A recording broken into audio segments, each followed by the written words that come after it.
It might surprise people that it's taken this long for me to get to the Winnipeg Jets, but they just don't have much in the way of a prospect pipeline. But what they do have might be the best in its weight class in the NHL.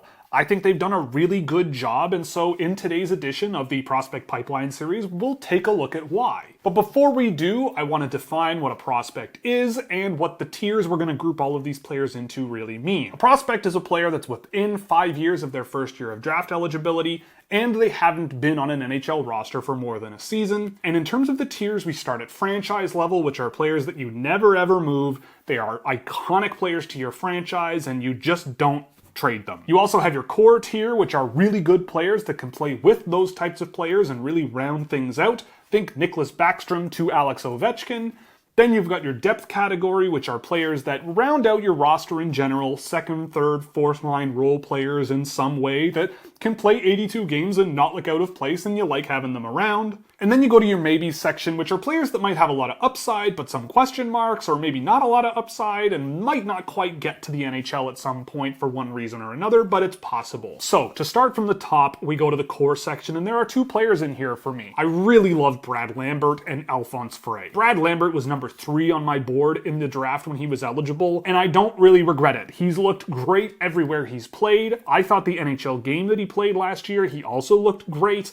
He's a player that was in the AHL All-Star game last season, and I just think he brings such a great style of play to the NHL that should work in the modern era. Alphonse Frey is a really creative offensive defenseman, and I'm optimistic on him. I think if you leave him in Sweden for a number of years, he's going to play against men this season. I think you will be really, really rewarded for doing so. I think the offensive instincts he brings are really, really high end, and I'm really happy that the Winnipeg Jets picked him up as well. In the depth category, you've got 3 really interesting players here in Braden Yager, Elias Salamonson, and Colby Barlow. Yager, who had a very productive season with Moose Jaw this past year, I think he could be a decent second or third line forward of some kind in the future. I haven't been the biggest fan of him relative to where he was selected, but he could be a very interesting NHL player one day. Now, I'm a little more pessimistic about Colby Barlow, but with the physical tools he's got and the shot quality, sure, he could play a third-line, 200-foot role here and there with some goal-scoring pop. Elias Salamonson is really pushing it for me. I think he really closely deserved a spot in the core category, but may just be that good second or third pair guy who eats minutes. But that said, he looked really good in Sweden last year, and I'm really excited to see him in North America this year. Just a rock-solid defenseman with tons of really interesting tools that could take him a long way.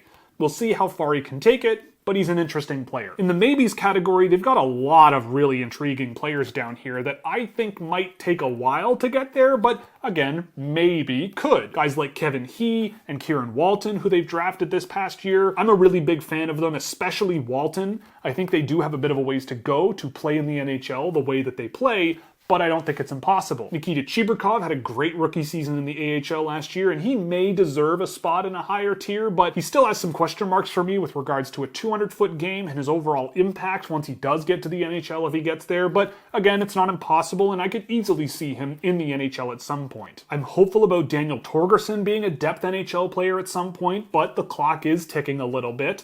And I love Dmitry Kuzmin, and I'm hopeful that he takes a step forward in his career. He's always been a long shot to be an NHL defenseman, but he's so much fun to watch, and I really do think that there could be something here in the future for him, at least more than the guys in the everyone else tier. And in the everyone else tier here, there just isn't that many players, and there's a few who I wouldn't be surprised if they earn an upgrade out of here in the future. Garrett Brown and Denny Zhilkin and Fabian Wagner have a lot of skill, but just haven't quite moved the needle enough to really be a positive NHL prospect long-term that could play in the NHL. But overall, I mean, the Winnipeg Jets haven't drafted a whole lot. They have one of the smaller pipelines in the league, but it's a really good-looking group of players that I think could round out this roster really, really well, especially with guys like Brad Lambert and Alphonse Frey, maybe a guy like Elias Salamonson. They have some really intriguing players here, and I think the Winnipeg Jets have done a really good job doing what they've done with what they've had. And so we're done with the Winnipeg Jets. If you liked the video, you can like it or subscribe to the channel, and you'll never miss another video.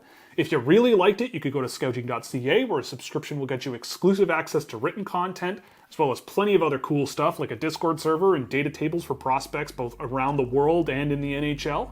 Plenty of other cool stuff is on that site, and you can check it out at Scouching.ca. So with that, we're done with the Winnipeg Jets, and we're going to move on to the LA Kings next.